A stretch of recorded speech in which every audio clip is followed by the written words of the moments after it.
Well, it's really a pleasure to be here. I must confess I hadn't actually heard of JCATI. I remarked to somebody this morning, it sounds like a martial art. I'm practicing JCATI.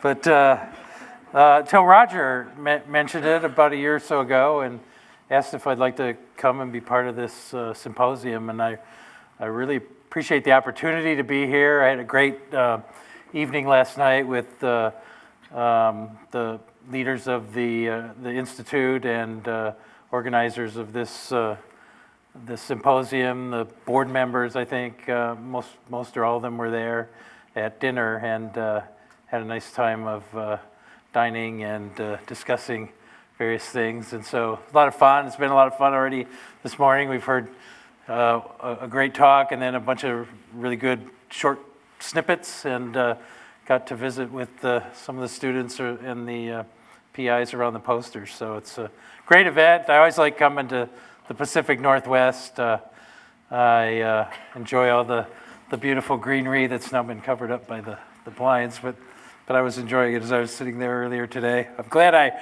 ran into Eric this morning. He's the guy who got me to the building here. When I came out of the parking garage, I was horribly disoriented, but I'd probably still be wandering the campus. It's my first time on the campus of University of Washington, and very hopeful that make some connections here today, and it won't be the last opportunity to interact with people in this community of Washington universities and their industry partners. But what I thought I'd do today is, I guess I don't have to stand there because I've got this handy walk around mic, so I can stroll a little bit, and hopefully I don't walk off the edge here. But you have a clicker. Oh, good, I have the clicker too. Excellent. So I would like to give you a glimpse of what we're working on in the Space Technology Mission Directorate particularly. So NASA work, and a lot of it is done in collaboration with industry, most of it, including people who are in this room. And yes, I've worked with Roger on several different projects, especially when he was at Aerojet Rocketdyne. And so we're one part of a big organization, NASA. The Space Technology Mission Directorate is a part of that, and but our charter is to develop the new technologies that are needed for the missions that NASA wants to do and the things that the space faring community want to do over the next 5, 10, 20 years. And so that's what we're all about. We get to work on a lot of cool things. Sometimes I feel like in my job I have mental whiplash because I'll be spending the morning talking about a project that's some kind of advanced propulsion, and then the afternoon is some review on a project that's comm or navigation, and then tomorrow it'll be materials, and the day after that it'll be robotics or autonomous systems. And so there's a sense in which I don't get as deep into things as I used to, but I'm exposed and part of a broad enterprise. The word vast was in that write-up that Roger read, and it does seem vast at times. And so I'm not going to cover it all, obviously, but I'll give you a glimpse of what we're doing and talk about the significance of the things we have going on. So, I thought maybe I'd make a connection with JCATI. These are the principles, that we sort of live by in our mission directorate. Space Technology Mission Directorate, or the Exploration Technology Enterprise. We're looking to spark innovation, engage the brightest minds, enable exploration and discovery, embrace competition and public-private partnerships. Particularly over the last few years, the emphasis on public-private partnerships has been really significant. It's a big push by the administration to embrace that model and use it as much as possible in the things the government is doing. And so I looked at the JCATI website, and I can highlight a few words there, and I took these words pretty much right off the JCATI website, and it talks about innovation. Of course, it's engaging the brightest minds, and I've been talking to a lot of them already this morning. Public-private partnerships in terms of the universities and the industries, and so it's nice to have a connection. I thought maybe I'm from the wrong Washington to come to this meeting, but they're the one that's sometimes reviled, right? This is so, and also, when you look at our technology pipeline, we invest a lot in this middle area here, which is what we call technology maturation. You can think of it in terms of early stage innovations, maturing the technology, and then demonstrating the technology. It's sort of a development, demonstration, kind of, you can think of it in three D words: discovery, development, and demonstration. And so, but I think this mid-TRL is where JCATI likes to live too, trying to develop things that have come out of the research stage or are emerging out of the research stage, ready to be put to the test and delivered to customers for implementation into aerospace systems. And so we're trying to get our technologies through this pipeline. It's hard sometimes to push things through, and you reach these so-called valleys of death, which are you get it to a certain stage, but it doesn't seem ready to be picked up by a big program. And so who's gonna push it through the last few miles that it needs to go before a program is ready to pick it up? And so that's why Space Technology Mission Directorate exists, to try to advance these technologies. And I think it corresponds very nicely to the goals of the Institute here. Well, I think I would never get invited back if I show an org chart like this. So I'm going to dispense with it really quick and just show this little middle part of the org chart of NASA, only to point out that, as I mentioned, that Space Technology Mission Directorate is a part of a big enterprise.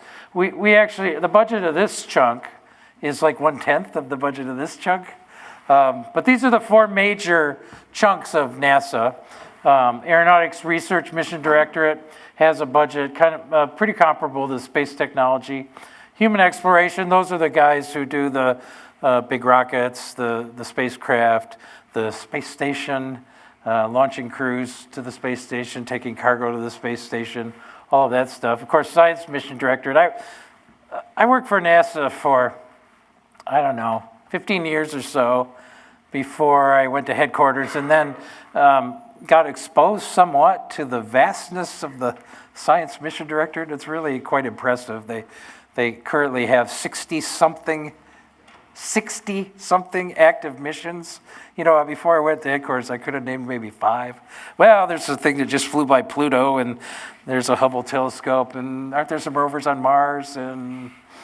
But it turns out there's a whole huge enterprise that includes Earth observation. There's about 13 or so spacecraft doing Earth observations. And so, anyway, so that's how we fit in, Space Technology Mission Directorate. We can walk down memory lane here, take a little stroll. And some of us have been on this trip for longer than others. But if we look at how, we were having a great conversation at dinner last night about, how changes in policy affect what we do in the government. We work for a guy called the President of the United States. And, when he says, hey, this is what we're going to do, then, well, we, try to go off and execute that thing. And so it changes over time. And I just went back to 2004. You could go back, all the way to the 1960s, I guess, on this sort of thing. But just to show you how policy influences what we try to implement. And we've had a significant impact from a policy that was just announced last week. And I'll get to that. But, some people remember back to 2004, the vision for space exploration. Hey, we're going to set up this big architecture to go to the moon, and we're going to use that as kind of a proving ground to develop systems that ultimately will be able to take us farther into space, into into deep space from cislunar space, use it as a stepping stone, as it says there. And so this program called Constellation was stood up. And so Roger mentioned that I was the chief engineer on the Orion launch abort system. Orion was the crew capsule and has a launch abort system. And what that thing's designed to do is yank the crew capsule out of there in case something's going wrong with the launch vehicle, anywhere from while it's sitting on the launch pad all the way up to essentially when they're getting ready to drop the first stage and kick off the second stage of the launch vehicle. So basically from the launch pad to the edge of space, this thing fires up and yanks the crew capsule out and flies the crew to safety.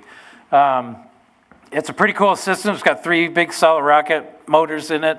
They're vastly different in their function and so therefore their design.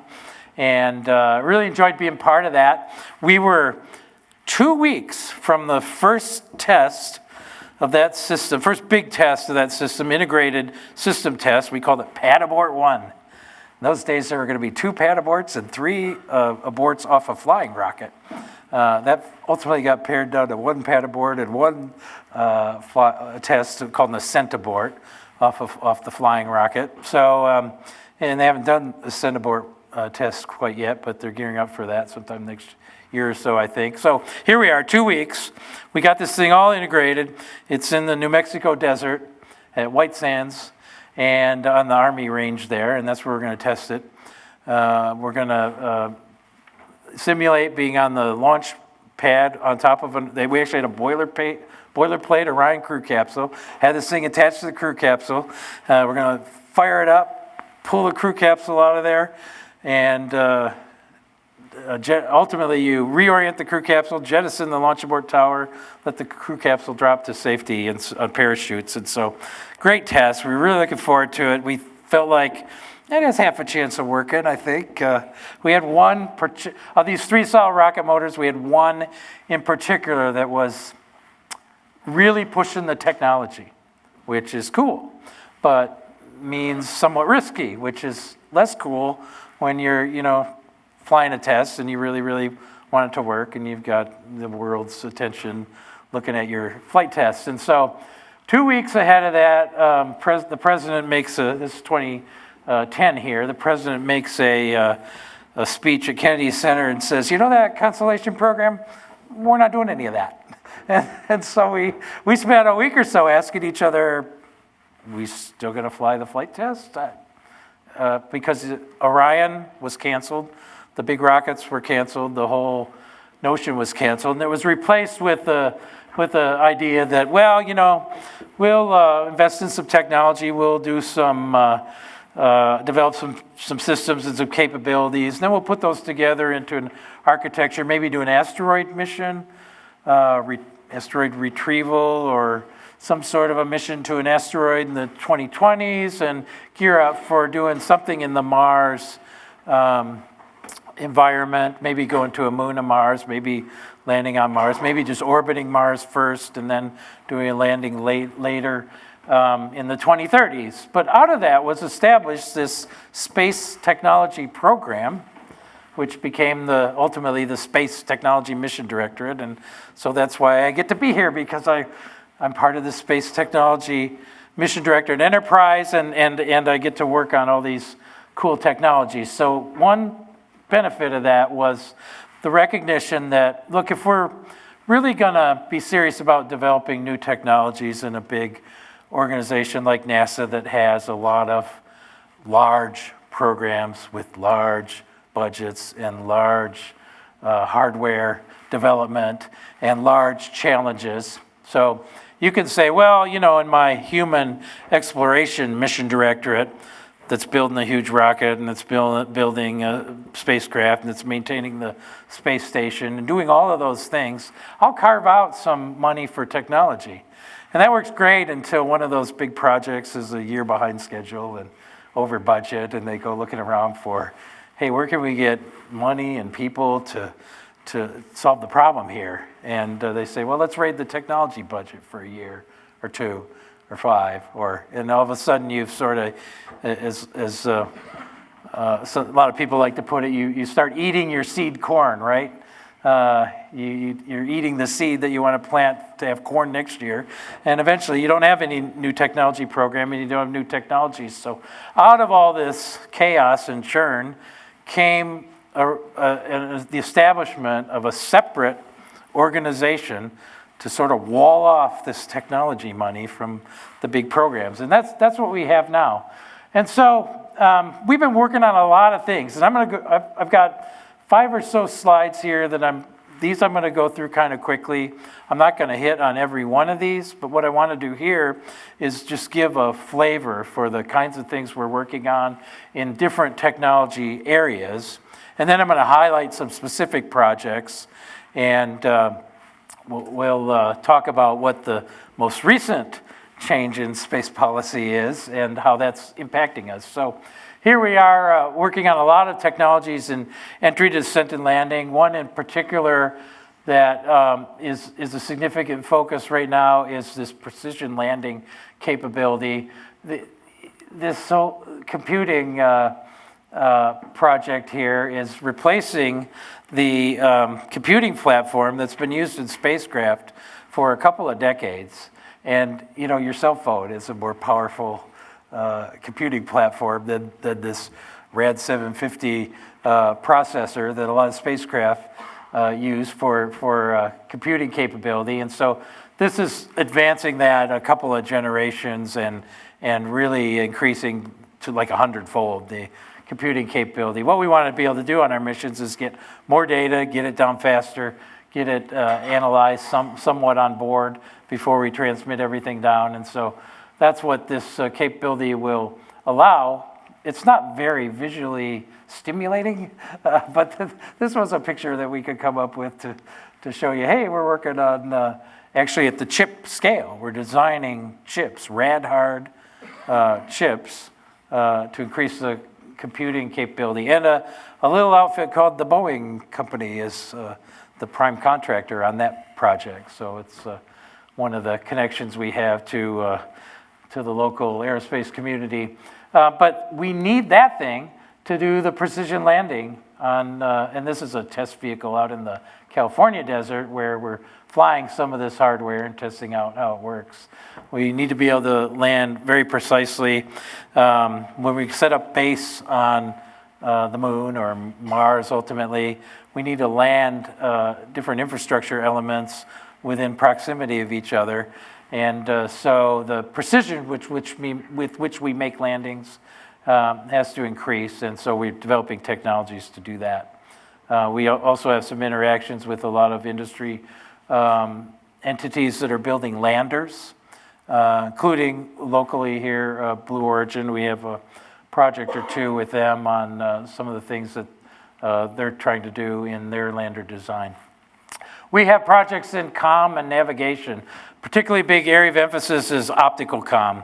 So laser comm or optical comm, increasing the data rate that we get from space to Earth. And we have a near-Earth optical comm project.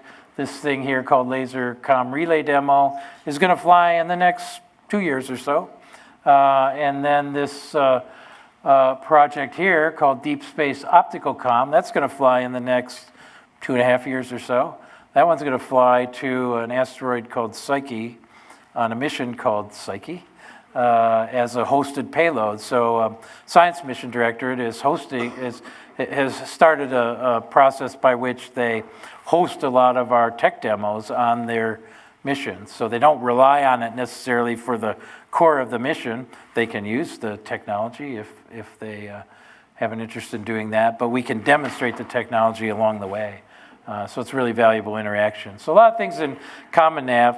We've got a lot of projects in advanced materials. So I've been kind of interested in the focus of the Institute on composites and advanced materials. We are trying to get composites, particularly more and more, into our launch vehicles and our spacecraft at NASA because of the weight advantages. Is the biggest consideration. And so we've got a number of projects, and some of those seem to have some overlap, or not necessarily overlap, but some coordination with things that are being done here in the Institute. There could be some opportunities for synergies there with things that this community has expertise and experience in, and things that we're interested in NASA. We've got projects in on-orbit assembly, servicing, and manufacturing. There's a lot of the spacecraft industry that's very interested in this area in terms of being able to service, like refuel, for example, or replace instruments or other elements of the large spacecraft that can last for many, many years, even decades, but certain elements on them, certain components or subsystems age out and may need to be replaced. And if you could do that kind of thing in space, actually service a spacecraft, you could increase your profit margin if you're in the spacecraft industry. And so this is a really important area. I think as we want to increase the amount of things that we're doing in orbit around Moon, at other destinations in space, the ability to assemble and manufacture things on orbit is only going to get more important. And so there's a lot of technology investment in this area. A local company that's involved with us on this is Tethers Unlimited, who are really, really interested in space manufacturing in particular. So on a couple of these projects, including this one here, Tethers Unlimited is one of the partners. Exploration technology and cryofluid management. I met Jake earlier today, and he talked to me about some of the things that they're doing and some of the concerns and considerations that he sees in this area. And NASA's putting a big investment in this because it's really pushed by the in situ resource utilization aspects of exploration. If you can manufacture your propellants from things that you find when you get to your destination, you can really impact the architecture in a major league way. The dirty little secret of rocketry is, most of the thing that the rocket is carrying is the fuel to fuel the rocket and the amount of payload. It's not like an airplane, right, where you've got all the baggage and all the passengers and all sorts of payload capability. The airplane sure does weigh a lot, and the fuel weighs a lot, but in rocketry, the amount of payload is very embarrassingly small when you've got to get something to space. And so having to carry the fuel for the return trip from wherever you're going is a big hit on your architecture. So if you say, well, I'm going to send astronauts to Mars and they get to come home if they make the fuel that they need to come home, then you can really, that really has some tremendous architecture advantages. I don't know if I'd want to be the first guy to be told, well, you get to come home if you can make your propellant. But and the fact of the matter is you'd put a chemical processing plant on Mars, really, and it would work for 3 or 4 years, making, for example, oxygen from the CO2 that comprises the Mars atmosphere. I'll show you in a minute or two. We're actually sending a small demo to do exactly that on Mars, to make oxygen from the Mars atmosphere and lay the groundwork for doing just what I suggested, manufacturing the propellant for the ascent vehicle from Mars or from Moon, from lunar ice or from regolith. And so if you manufacture oxygen and hydrogen, you got to store it. And the other thing is, there are types of propulsion like nuclear thermal where you carry hydrogen for a very long period of time, months, years, and you have to store it in liquid form for long periods of time. And so these technologies are very important elements of the exploration architecture.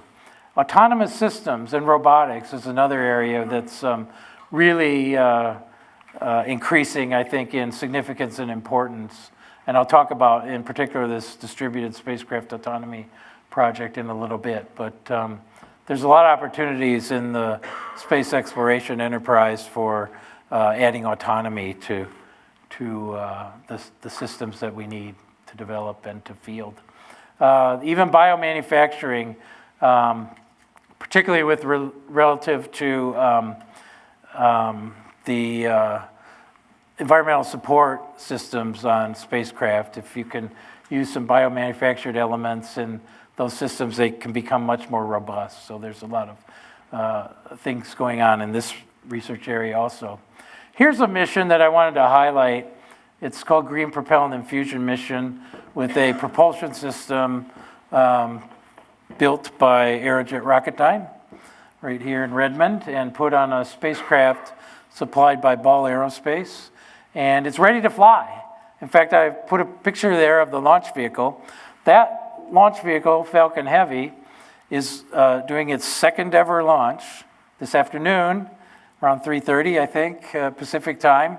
And if we get the booster that's on this side and the booster that's on this side to do a successful landing, and SpaceX has done that several times. With the Falcon Heavy, they've landed the side boosters once because they've only flown once.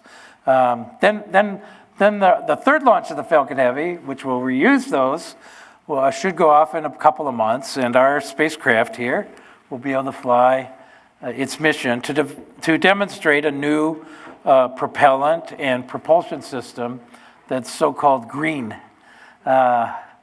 It's not easy being green, said Kermit the Frog, and he was right.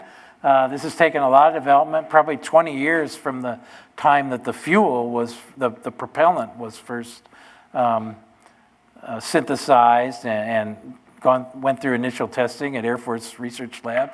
I was the branch chief in the branch that developed this propellant, and I gave it a kind of stupid name because our chief engineer came up and said, you really ought to develop a code name system for these propellants. So we quick developed one, and so this propellant has the very delightful name of AFM 315E, because the date 315, March 15th, was significant in the life of somebody who'd been one of the developers, and E because there were different formulations. And so anyway, I always wished we'd have come up with a nicer name for it because it doesn't exactly roll off the tongue. But anyway, we're going to get to fly this stuff in space. This spacecraft always reminds me of the flying toaster. I don't know why. I guess it shows my age. Maybe one of the original screensavers. Deep Space Atomic Clock. Now, this isn't the most visually compelling thing, but everyone I think understands that navigation and timing are intricately linked. About was it maybe a decade or so? The book Longitude and there was it kind of made a big impact, and people seemed to kind of rediscover the impact of clocks on navigation. And anyway, so we've developed a clock that loses a second about every 11 million years. So it's pretty precise. And there are clocks like this that have existed a long time, but they're racks of equipment in a lab. So the innovation here is packaging it for spaceflight. In fact, we find that the big challenge for all of the technologies that we develop and get to the point where we think we're ready to demonstrate that technology is actually packaging it and implementing it for actual space flight. You think you know how to do that, and you think you know how that's going to go, and then you get in it and find quite a variety of challenges. And we found some here, but there are some proud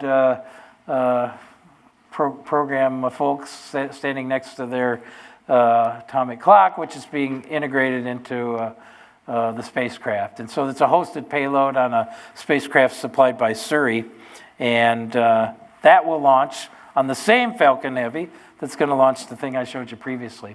Here's our little box. Isn't it beautiful? It's gold, too. It's worth way, way more than gold. That's about a $60 million little box if you take the full project cost. And But so that's the thing that's going to suck in the Mars atmosphere and convert the CO2 electrochemically to oxygen. And it's going to go on the Mars 2020 rover, which is pretty much a copy. It's got all different instrumentation, but the chassis and the kind of guts of this thing are pretty much a copy of the rover that's up there called Curiosity. Been on Mars for several years now, and that's where our little box is going to go. And there's the intake for the electrochemical system. And so we're going to run the first ever in situ resource utilization experiment on another planet. And this launches in 2020. So really very excited about this project. They encountered one heck of a lot of technical challenges packing their technology for spaceflight. And there it is, being integrated into the rover.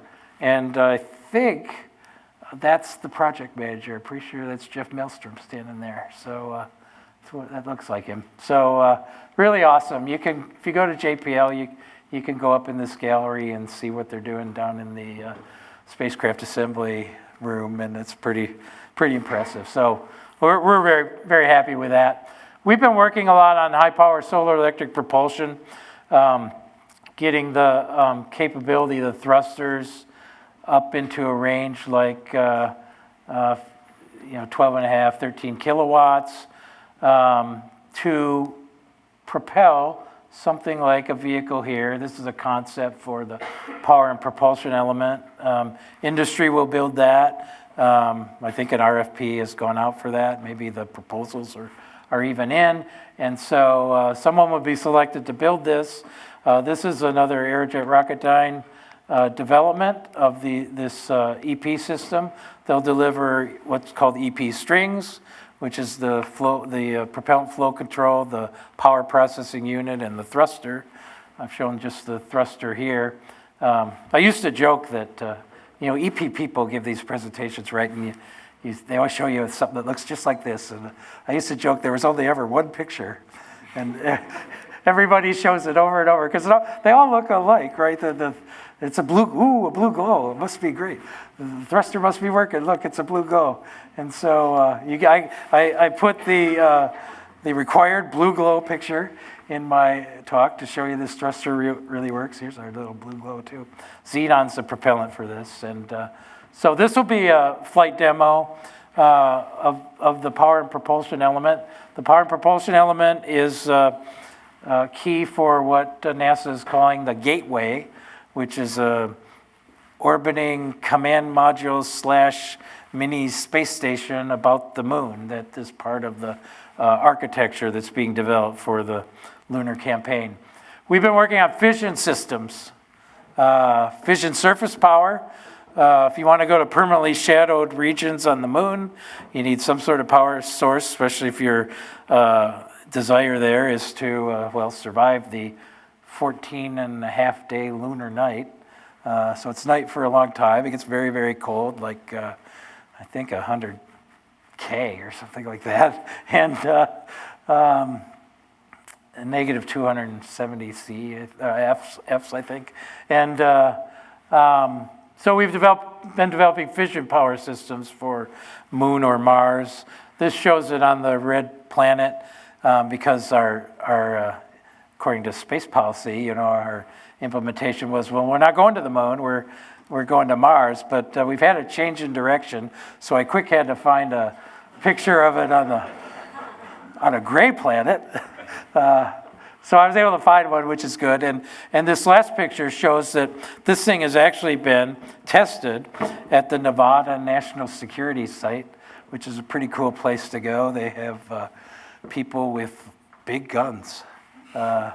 And you go through an incredible amount of security to get to the test facility where these tests are done with these massively thick walls of reinforced concrete and then a ceiling that has this kind of catenary structure with 40 feet of gravel.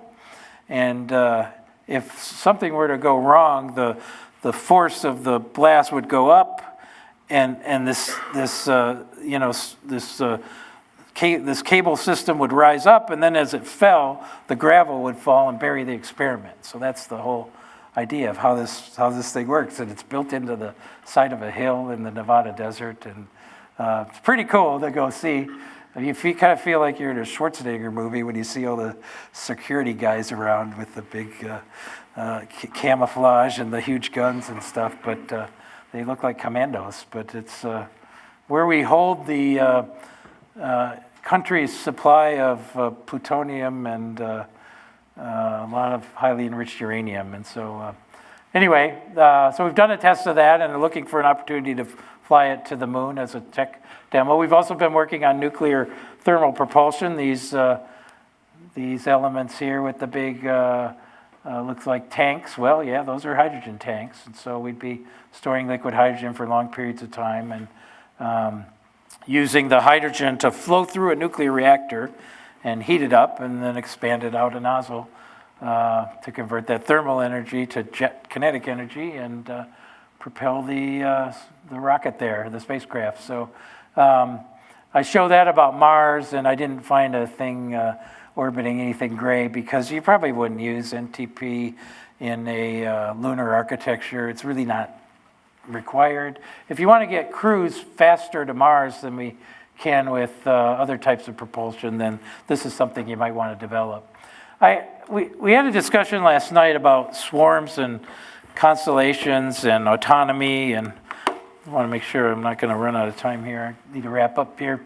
But so I put in a couple of slides about swarms and constellation. A constellation, like the GPS constellation, as you see there in the top, is spacecraft that are individually controlled, whereas a swarm is spacecraft that are controlled as a unit. And I put this kind of cool video here. Let's see if I can make it work here. Of starlings. We call our flight demo Starling. And it's amazing that they can do that and that you don't see a bunch of starlings with concussions on the ground, after that happens. But seems like they work it out in some way. And so what we're trying to do is take some spacecraft and control them as a unit. To do that, we have to put distributed spacecraft autonomy. So we have a project called that. And I was able to grab a slide describing that project last night. And we're going to put that on the flight demo with 4 12U CubeSats and try to implement this distributed autonomous control where they talk back and forth to each other.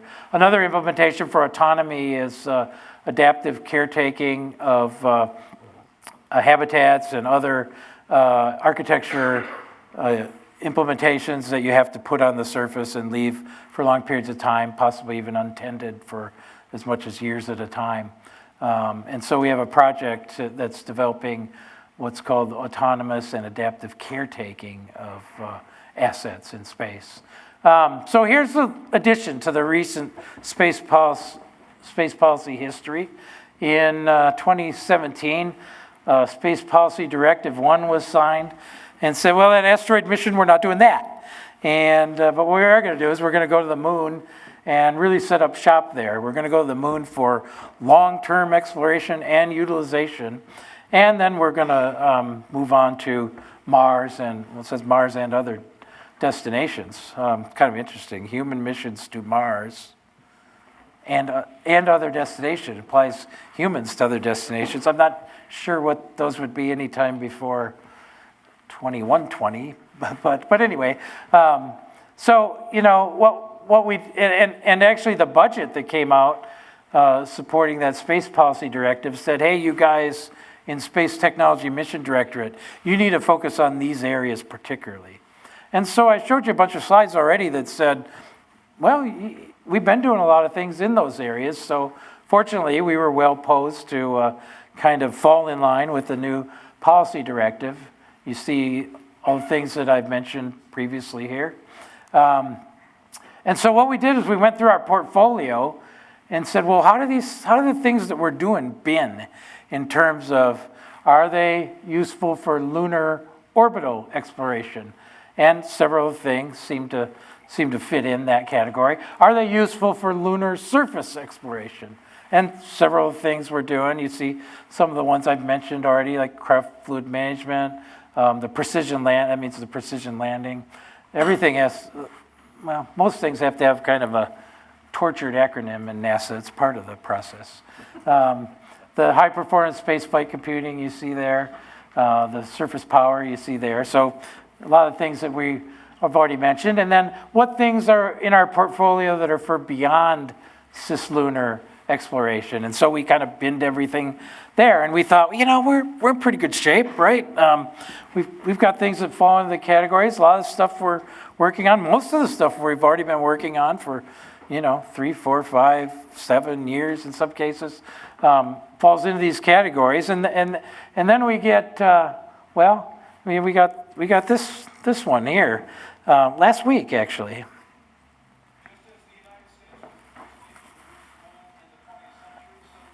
I don't know if I can turn it up. Oh. Astronauts to the moon in the 21st century. So and I'm here on the President's behalf. It's our Vice President, and he's saying, well, we want to go back to the moon. And in fact, we want to put... And the American people. There we go. That at the direction of the President of the United States, it is the stated policy of this administration and the United States of America to return American astronauts to the moon within the next 5 years. Next 5 years. And let me be clear. All right, we can stop it there. So he says, that moon thing, we're really serious about that. And not only that, we want it to happen fast. And so we're already looking at our portfolio and asking, okay, what technologies can we get on near-term moon mission? And the answer is not much, right? If you want to be on the moon in the next 5 years, you need to be at, PDR, preliminary design review level with your technology. It needs to be at TRL 6.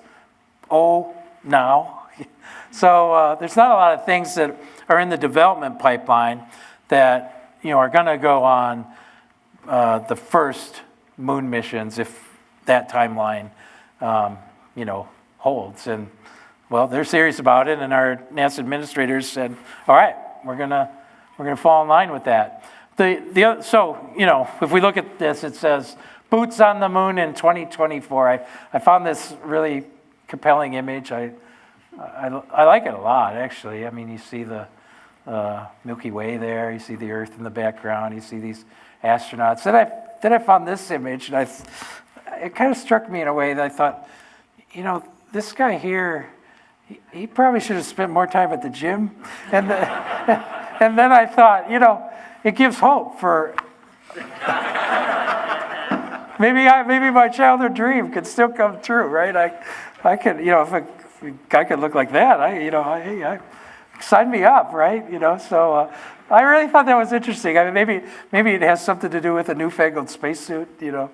I guess the space camera adds 30 pounds. I don't know, but anyway, I thought, we really ought to go back to this. So, boots on the ground by 2024, and then a sustainable presence by 2028. We're going to the moon to stay. And if you look at this picture, it really looks fanciful in terms of the habitats that have been constructed out of regolith, at least using the regolith for shielding there.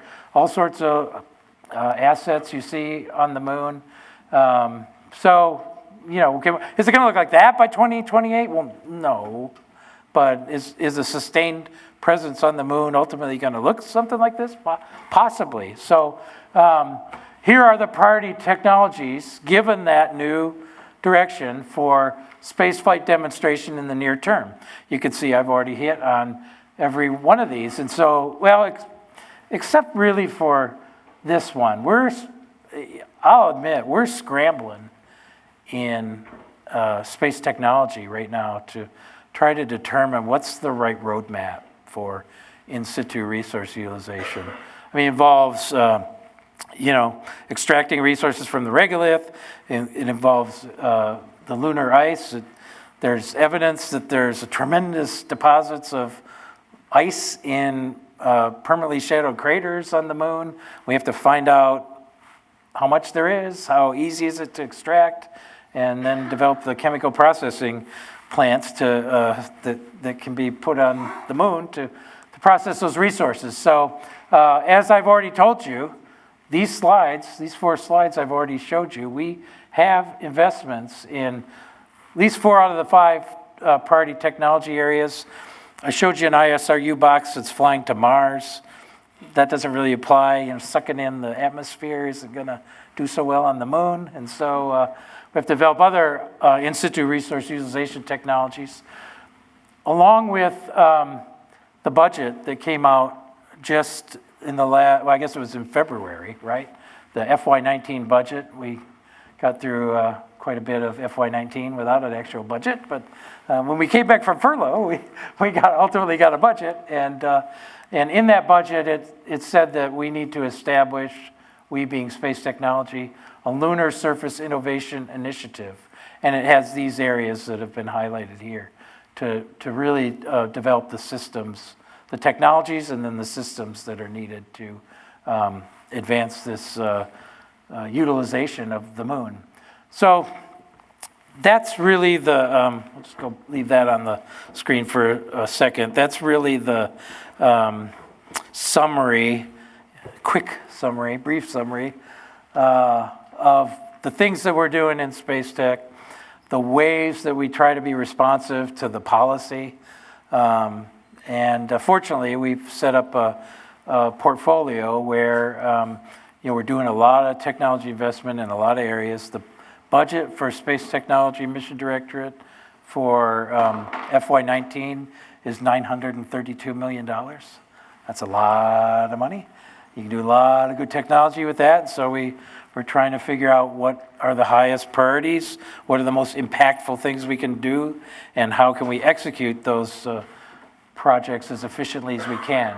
So one thing I wanted to talk to the community about, and I'm just about ready to close here, but wanted to talk to the Washington aerospace community about how can we interact? How can you interact with us? And there's a number of solicitation vehicles. Some of the companies in this part of the country have taken advantage of these. But we put out a solicitation about every year. I think STMD is committed to do this every year, called Tipping Point. And I've defined kind of what a tipping point means in terms of the technology readiness. And so this is an opportunity for industry to enter into a public-private partnership with NASA. An announcement of collaborative, the tipping point provides funding. The announcement of collaborative opportunity provides technical expertise, so people, test facilities, other capabilities that NASA has, but not actual funding, but allows industry partners to develop their technology and utilize NASA facilities and expertise if needed. The flight opportunities is a lot of university researchers take advantage of this program. There are flight opportunity providers that'll let you carry your experiment to microgravity, and you get anything from a bunch of 30-second sequences of microgravity on parabolic flights to minutes of microgravity on something like Virgin or New Shepard. And so these are not orbital vehicles yet, but they do reach space and achieve microgravity conditions for periods of time. And a lot of university researchers who are developing space technologies need to subject them to microgravity to determine how they behave in that environment. We have early career faculty and early stage innovation grants for university researchers. There's solicitations pretty much every year in each of those.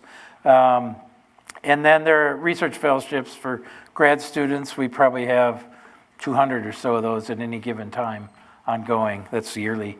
And the last thing is we've stood up a couple of institutes recently that are called Space Technology Research Institutes. They're multi-university, multidisciplinary collaborations in targeted areas. One of the areas we've targeted is composites. That institute is now 2 years old. It'll have its 2-year review, I think, next month, and in May, yes. And these are 5-year efforts with $3 million a year, so fairly significant. A lot of industries we're working with. You probably see, this isn't a comprehensive list, but it's a substantial list, and you may see some of your favorite local entities on this list. I see some. So we have a lot of partnerships with industry and some other government agencies. So this is my get off the stage.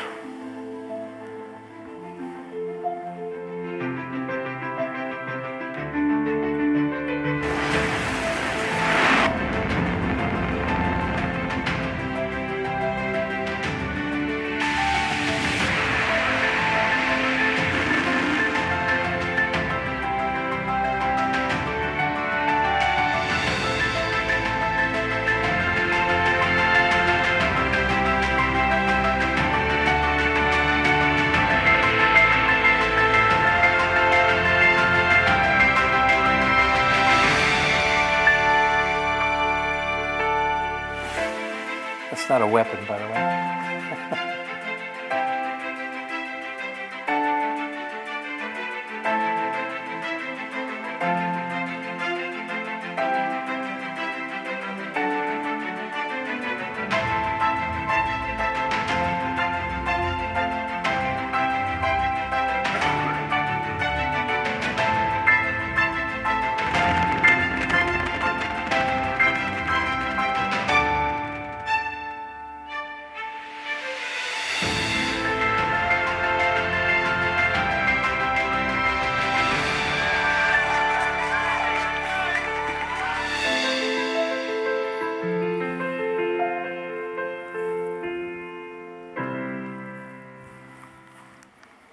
So that's what I wanted to leave you with today. I really appreciate the opportunity to be here. I've watched that video maybe 20 times now, and kind of get emotional actually when I see it, just to be part of something like that.